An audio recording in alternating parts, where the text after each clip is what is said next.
Olá, irmãos, graça e paz, Deus nos abençoe nesse dia. Eu me chamo pastor Luciano Novaes Cardoso e quero, em mais uma oportunidade, compartilhar com você de uma porção da palavra de Deus. Que Deus ilumine a mim e a você na compreensão da sua palavra. Abra a Bíblia, por favor, no segundo livro de Reis, capítulo 20. Nós leremos do versículo 1 ao versículo 6. Segundo livro de Reis, capítulo 20, do versículo 1 ao versículo 6. O tema de nossa meditação neste dia é uma vida de fidelidade na presença do Senhor. Uma vida de fidelidade na presença do Senhor. Diz assim o texto: Naqueles dias, Ezequias adoeceu de uma enfermidade mortal. Veio ter com ele o profeta Isaías, filho de Amós, e lhe disse: Assim diz o Senhor: Põe em ordem a tua casa, porque morrerás e não viverás. Então virou Ezequias o rosto para a parede e orou ao Senhor, dizendo: Lembra-te, Senhor, peço-te, de que andei diante de ti com fidelidade, com inteireza de coração, e fiz o que era reto aos seus olhos, e chorou muitíssimo.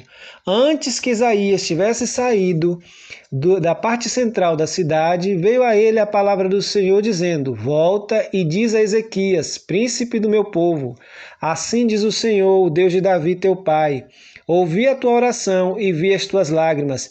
Eis que eu te curarei, e ao terceiro dia subirás à casa do Senhor. Acrescentarei aos teus dias 15 anos, e das mãos do rei da Assíria te livrarei, a ti e a esta cidade, e defenderei esta cidade por amor de mim e por amor de Davi, meu servo. Uma vida de fidelidade. É interessante percebermos que a trajetória do rei Ezequias é uma trajetória exemplar. Diz o texto que ele fez o que era reto aos olhos de Deus. Ele foi um bom rei, fiel. Ele promoveu a adoração a Yahvé.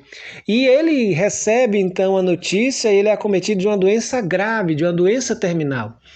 Essa doença acontece logo depois dele ter enfrentado um grande desafio que foi o rei assírio Senaqueribe, que teve seu exército às portas de Jerusalém. Jerusalém chegou a ser sitiada. Ezequias então recebe uma carta bastante desaforada do rei.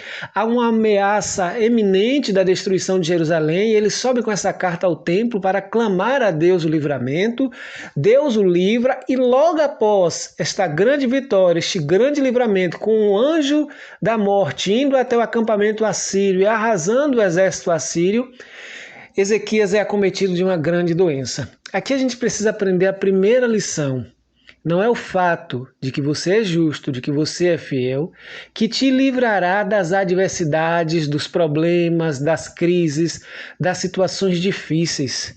Nós precisamos sempre repetir isso. Foi assim com Jó. Jó era justo, temente, mas sofreu na sua vida, porque o justo sofre nesse mundo. Ezequias vinha de uma situação tremenda, de um desafio enorme. Logo após a vitória, veio uma circunstância muito difícil na vida dele. Já percebeu que em algumas situações, em alguns momentos de nossa vida, nós temos a sensação de que há uma sucessão de eventos difíceis, de problemas, que parecem aos nossos olhos impossíveis, parece que nós estamos enfrentando uma coisa em cima da outra e nós não suportaremos? É curioso que isto aconteça, mas isto é um fato na minha vida e na sua. O justo sofre, mas sofre na dependência de Deus, sofre sendo sustentado por Deus, sofre sendo guiado por Deus. Qual foi a atitude de Ezequias diante deste grande desafio? No momento de crise, Ezequias ora a Deus. E a oração de Ezequias é uma oração ousada, desafiadora. Muito difícil para muitos de nós, mas ele o faz. Ezequias mostra a Deus a sua fidelidade, a sua vida. E Deus era testemunha, porque diante de Deus ninguém mente, diante de Deus não há máscaras. Diz o texto que ele virou o rosto para a parede e orou ao Senhor. Lembra-te, Senhor, que andei diante de ti com fidelidade, com inteireza de coração e fiz o que era reto aos seus olhos. Esse homem tem um testemunho diante de Deus, tem uma vida reta diante do Senhor, ele pode falar ao Senhor que ele é obediente, que ele tem seguido a sua ordem, que ele tem trilhado pelo seu caminho. Será que eu e você podemos fazer uma oração dessa como o rei Ezequias? Será que muitos de nós que frequentamos as igrejas, os cultos, domingo após domingo, podemos fazer uma oração dessa como o rei Ezequias? Mostrar que estamos andando na presença do Senhor com inteireza de coração, com dedicação, fazendo o que é reto aos olhos de Deus? Isso nos fala do caráter de Ezequias. Ezequias ora pedindo ao Senhor que atentasse para este fato, que mudasse aquela história, porque ele crê no Deus que é capaz de mudar a trajetória, de mudar a história de qualquer pessoa. E esse é o fenômeno da oração. A oração, ela se revela justamente nos momentos de maior impossibilidade. A enfermidade de Ezequias é uma enfermidade para a morte, mas ele cria no Deus do impossível. Por isso que ele ora, por isso que ele clama, por isso que ele pede a Deus, porque sua vida respalda a sua oração. Como está a sua vida diante do altar do Senhor? Você tem a vida cristalina? Você pode dizer, Senhor, eu tenho feito o que é reto aos teus olhos. Eu tenho andado com inteireza de coração na sua presença.